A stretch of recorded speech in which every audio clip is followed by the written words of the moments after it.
ගිය පාර වීඩියෝ එකේ අපි කතා කරේ classification of wine. A video එකේ ප්‍රොමිස් කරපු විදිහට අද මම ඔයාලත් එක්ක කතා කරන්න යන්නේ red wine එකක් හදන process එක ගැන. red wine එකක් හදන process එක ගැන කතා කරද්දී අපි අනිවාර්යයෙන්ම follow කරන්න ඕන order එකක් තියෙනවා bottling කියන stage එක වෙනකන්. මේකෙදී අපි ඉස්සෙල්ලාම කතා කරන්න යන්නේ harvesting එක ගැන. ඉතින් grape wine එකක කොහොමද harvest එකක් සිද්ධ වෙන්නේ? grape wine එකක harvest එකක් සිද්ධ කරන්න පළවෙනිට වගේ කියන පුද්ගලයා තමයි wine maker සහ wine grower. මේ දෙන්න එක්කෙනෙක් තමයි ගොඩාක් වෙලාවට මේකට සම්බන්ධ වෙන්නේ. red grapes ripen වෙන කාලෙට wine maker vineyard එකට ගිහිල්ලා මේ grapes වල තියෙන acidity level එකයි sugar level එකයි සතියක් එකමාරක් විතර check කරනවා. මෙහෙම check කරද්දී මේ sugar level එකයි acidity level එකයි මේ තියෙන grapes වල wine එකක් හදන්න තරම් සුදුසු නම් wine maker decide කරනවා harvest එක කරන්න. මෙහෙම decide කරලා ඉවරලා මේ harvest එක ක්‍රම දෙවිදිහකට කරගන්න පුළුවන්. එක ක්‍රමයක් තමයි පුද්ගලයන්ව දාලා මේක hand pick කරලා කරන harvest එක. එහෙම නැත්නම් machine පාවිච්චි කරලා මේ harvest එක කරගන්න පුළුවන්. මේ grape harvest එකක් සිද්ධ වෙන වෙලාව තමයි ගොඩක් වෙලාවට midnight එහෙම නැත්නම් early in the morning. ඒකට හේතුව තමයි මේ grapes වල තියෙන freshness එක ඒ විදිහටම තියාගන්න ඕන මේ crush කරන්න ඉස්සෙල්ලා. ඉතින් harvest එක කරපු ගාම මේ grapes bunches ටික පොඩි containers වලට දාලා ඉක්මනට transport කරනවා winery එකට. winery එකට transport කරගත්තාට පස්සේ එතන පොඩි ක්‍රියාවලියක් සිද්ධ වෙනවා. ඒ ක්‍රියාවලියට අපි කියන්නේ sorting කියලා. මේ sorting කියන ක්‍රියාවලිය සිද්ධ වෙන්නේ vibrating belt එකක. මෙතනදී මේ pick කරගත්ත ඔක්කොම grapes bunches ටික මේ belt එකට දාලා මිනිස්සු විසින් මේ grapes bunches ඇර ඊට අමතරව තියෙන හැම දෙයක්ම ඉවත් කරගන්නවා. මේ ක්‍රියාවලියම මැෂින් මාර්ගෙනුත් කරගන්න පුළුවන්. මෙහෙම ක්ලියර් කරගත්ත grape bunches ටික අපි ඊගාවට ට්‍රාන්ස්ෆර් කරනවා ඊගාව process එක කරා. ඊගාව process එක තමයි crushing. මේ crushing කියන process එක traditionally ඉස්සර කරගත්තේ මිනිස්සු විසින් කපලෙන් පාගලා. නමුත් අද වෙද්දී මේ crushing කියන process එක සිද්ධ වෙන්නේ මැෂින් මාර්ගයෙන්. මේකෙදි සිද්ධ වෙන්නේ මේ grapes break වෙලා මේ skin එක සහ juice එක එකට mix වෙන එකයි. මේ crush කරගත්ත grapes ටික අපි transfer කරනවා ඊගාව process එක වෙනුවෙන්. ඊගාව process එක තමයි maceration. මොකද්ද මේ maceration කියන්නේ? maceration කියන්නේ grape skin එක සහ grape seeds මේ grape juice එකත් එක්ක එකතු වෙලා tannin flavor color කියන component වෙන produce කරන එකයි. ඇත්තටම මේ maceration කියන process එකේදී තමයි wine එකකට අවශ්‍ය මූලිකම structure එක ඇති වෙන්නේ. ඒ වගේම මේ maceration කියන process එකට අපිට pre-fermentation කියලාත් කියනවා. ඒකට හේතුව maceration process එක සිද්ධ වෙන්නේ low temperature එකක. එතනදී alcohol ප්‍රමාණයක් produce වෙනවා. මෙහෙම maceration කරගත්ත unfermented grape juice එක අපි transfer කරනවා open top stainless steel vat එකකට හරි open top wooden vat එකකට හරි concrete tank එකකට හරි මේ transfer වෙන liquid data අපි දැන් කියන්නේ musk කියලා. මේ musk කියන liquid එකේ grape skin, grape juice, grape pulps and seeds කියන හැම දෙයක්ම තියෙනවා. ඉතින් මේ මොකද්ද මේ fermentation කියලා කියන්නේ? fermentation කියන process එක අපිට ගොඩාක් අත්‍යවශ්‍ය process එකක් මේ wine එකක් හදද්දී. fermentation කියලා කියන්නේ yeast consume කරනවා grapes වල තියෙන natural sugar. එහෙම consume කරලා produce කරනවා carbon dioxide, alcohol සහ heat කියන by product තුන. මේකෙන් අපිට ගොඩාක් අවශ්‍ය වන්නේ මේ alcohol කියන product එක. තවත් කාරණයක් තමයි මේ fermentation එකේ ක්‍රියාවලිය සිද්ධ වෙද්දී ගොඩක් වෙලාවට සිද්ධ වෙන්නේ natural yeast මගින්. ඒ කියන්නේ grapes වල තියෙන wild yeast සහ wine yeast කියන natural yeast වලින්. අපි ඒවට ambient yeast කියලාත් කියනවා. නමුත් wine maker ගොඩක් වෙලාවට අද ලෝකයේ wine makersලා මේකට cultured yeast පාවිච්චි කරනවා. මේ cultured yeast කියලා කියන්නේ මේ wine වෙනුවෙන්ම හදාගත්ත lab එකක් විසින් හදාගත්ත yeast වර්ග. ඒකට අපි කියන්නේ Saccharomyces cerevisiae කියන yeast එක. මේ yeast වර්ගෙම තමයි අපි bakery items හදන්නත් beer හදන්නත් පාවිච්චි කරන්නේ. ඒ වගේම තමයි fermentation එක සිද්ධ වෙන temperature එකක් තියෙනවා. ගොඩාක් වෙලාවට ඒ temperature එක high temperature එකක්. ඒක celsius අංශක 20ත් 32ත් අතර තමයි සිද්ධ වෙන්නේ. මේ පර්මන්ටේෂන් එක සිද්ධ වෙන අතරතුරේදී තවත් ක්‍රියාවලියක් සිද්ධ වෙනවා. ඒකට අපි කියන්නේ කැප් මැනේජ්මන්ට් කියලා. මේ කැප් මැනේජ්මන්ට් එක අනිවාර්යයෙන්ම අවශ්‍ය දෙයක් හොඳ රෙඩ් වයින් එකක් හදාගන්න. ඉතින් මොකද්ද මේ කැප් මැනේජ්මන්ට් එක?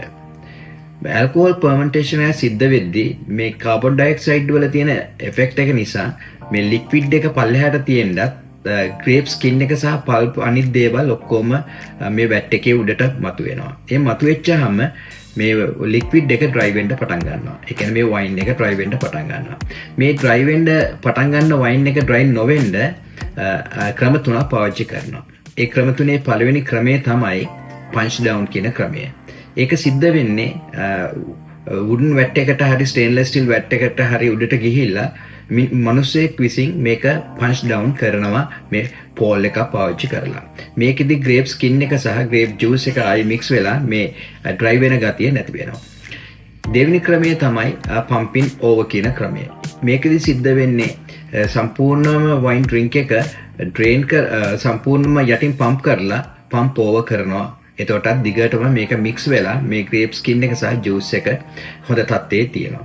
තුන්වෙනි ක්‍රමය තමයි සම්පූර්ණම මේ වයින් ජූස් එක ඩ්‍රේන් කරලා ඉවරලා ආපහු මේක පම්ප් කරනවා.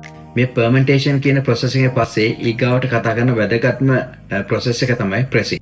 ජූස් එකට අපි දැන් කියනවා ප්‍රී රන් කියලා. ඊට අමතරව තවත් ඉතුරු වෙලා තියෙන ග්‍රේප් ස්කින්, ග්‍රේප් පල්ප් සහ ග්‍රේප් සීඩ්ස් වලින් ප්‍රෙස් කරලා ගන්න ලික්විඩ් එකට අපි කියනවා ප්‍රෙස් වයින් කියලා. ප්‍රී රන් ලික්විඩ් එක අපි ඊට පස්සේ ට්‍රාන්ස්ෆර් කරනවා මැචුරේෂන් කියන ප්‍රොසෙස් එකට. මැචුරේෂන් ප්‍රොසෙස් එක. එහෙම නැත්නම් එලවාජ් කියන ප්‍රොසෙස් එක ගොඩාක් වෙලාවට සිද්ධ වෙන්නේ ෆ්‍රෙන්ච් ඕක් බැරල් එකක. මේ මැචුරේෂන් කියන ප්‍රොසෙස් එක අතරතුරේදී තව ක්‍රියාවලියන් දෙකක් සිද්ධ වෙනවා. ඒ ක්‍රියාවලියෙන් දෙකේ පළවෙනි එක තමයි මෙලෝලැක්ටික් පර්මන්ටේෂන් කියන එක. මේකට අපි සෙකන්ඩ් පර්මන්ටේෂන් කියලාත් කියනවා. මොකද්ද මේ මෙලෝලැක්ටික් පර්මන්ටේෂන් කියන්නේ? මෙලෝලැක්ටික් පර්මන්ටේෂන් කියන්නේ ග්‍රේප්ස් වල තියෙන harsh tart malic acid එක soften rounded lactic acid බවට කන්වර්ට් කරන එක. මේක බැක්ටීරියල් පර්මන්ටේෂන් එකක්. මේ තියෙන බැක්ටීරියා නිසා ස්වභාවිකව සිද්ධ වෙන ක්‍රියාවලියක්. මේ harsh tart malic acid කියන එක ඔයාලට ගොඩක් වෙලාවට දැක ගන්න පුළුවන් මේ green apple වල skin එකෙන්. ඒ වගේම තමයි lactic acid කියන එක ගොඩක් වෙලාවට ඔයාලට දකින්න පුළුවන් dairy product වලින්. අපි බොන කිරි වල මේ lactic acid එක තියෙනවා. ඉතින් මේ malolactic fermentation එකේ සිද්ධ වෙන්නේ මේ තියෙන wine එක මේ maturation වෙන period එකේදී ගොඩාක් smooth වෙන එකයි. ඒකට හොඳ softer smooth flavor එකක් add වෙන එකයි. මේ අතරතුරේදී තවත් ක්‍රියාවලියක් සිද්ධ වෙනවා. ඒ ක්‍රියාවලියට අපි කියන්නේ බැටනාජ් කියලා. ඉතින් මේ බැටනාජ් කියන ක්‍රියාවලිය කියන්නේ මොකක්ද? බැටනාජ් කියන්නේ පර්මන්ටේෂන් මේ ග්‍රේප් වයින් එක පර්මන්ටේෂන් කරද්දී මේ ඩෙඩ් ඊස්ට් ඔක්කොම මේ වයින් එකේ බොටම් එකේ සෙටල් වෙනවා. මේ සෙටල් වෙන ඩෙඩ් ඊස්ට් වයින් මේකර් විසින් කූරක් දාලා මේක ස්ටර් කරනවා. මේ ප්‍රොසෙස් එකට තමයි කියන්නේ බැටනාජ් කියලා. මේකෙදි සිද්ධ වෙන්නේ මේ ඩෙඩ් ඊස්ට් වයින් ඩ්‍රින්ක් එකත් එක්ක එකහුව වෙලා මේකට තව ෆ්ලේවර් එකක් ඇඩ් කරන එකයි. මේ ක්‍රියාවලිය සාමාන්‍යයෙන් දෙපාර තුන් පාරක් වගේ සිද්ධ වෙන ක්‍රියාවලියක් මේ මැචුරේෂන් එක පීරියඩ් එක අතරතුරේදී. ඒ වගේම තමයි මැචුරේෂන් එකක් සිද්ධ වෙනවා මාස 2කින් ඉඳන් අවුරුදු 2ක් වගේ යන කාලයක් වෙනකම්. ඉතින් මැචුරේෂන් එකෙන් පස්සේ අපි ඊගාවට කතා කරන ප්‍රොසෙස් එක තමයි රැකින් කියන ප්‍රොසෙස් එක. මොකද්ද මේ රැකින් කියන ප්‍රොසෙස් එක? රැකින් කියන ප්‍රොසෙස් එකේදී සිද්ධ වෙන්නේ එක වැට් එකකින් තවත් වැට් එකකට මේ මැචුවර්ඩ් වෙච්ච වයින් එක ට්‍රාන්ස්ෆර් වෙන එකයි. එතනදී ඉස්සෙල්ලා තිබ්බ වැට් එකේ සෙඩිමන්ට්ස්, ඩෙඩ් ඊස් කියන දේවල් ඉතුරු වෙලා අලුත් වැට් එකට අලුත් ඩ්‍රින්ක් එකක් ඇඩ් වෙනවා. ඉතින් මේ වගේ රැකින් කියන ප්‍රොසෙස් එකත් මාස 2-3කට සැරයක් සිද්ධ වෙන ප්‍රොසෙස් එකක්. මේ රැකින් කියන ප්‍රොසෙස් එකෙන් පස්සෙත් වයින් මේක දැක්කොත් මේ වයින් එක මේ ඩ්‍රින්ක් එක ඇවිල්ලා හේසි ලුක් එකක් තියෙනවා.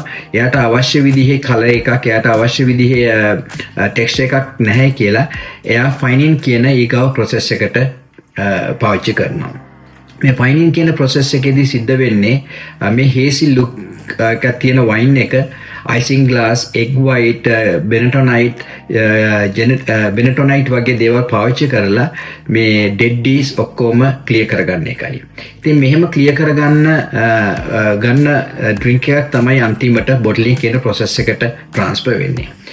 ඉතින් ඒ අතරේ තුලදී අපි තව දැනගත යුතු දෙයක් තමයි මේ fermentation කියන process එකේදී සහ maturation කියන process එකේදී සහ before bottling අපි sulfur dioxide කියන එක මේ වයින් එකට ඇඩ් කරනවා. adding sulfur dioxide protect කරනවා ඇවිල්ලා වයින් එකක් oxidize වෙන්න තියෙන ප්‍රමාණය. ඉතින් මේ තමයි red wine එකක් හදාගන්න process එක harvesting ඉඳන් bottling වෙනකන්. මම හිතනවා මේ වීඩියෝ එක බලලා ඔයාලට red wine එකක් හදාගන්න හැටි process එක ගැන හොඳ දැනුමක් ලැබෙන්න ඇති කියලා. සබස්ක්‍රයිබ් කරලා නැත්නම් සබස්ක්‍රයිබ් කරලා තියාගන්න ඉස්සරහට එන වීඩියෝ ටිකත් බලන්න.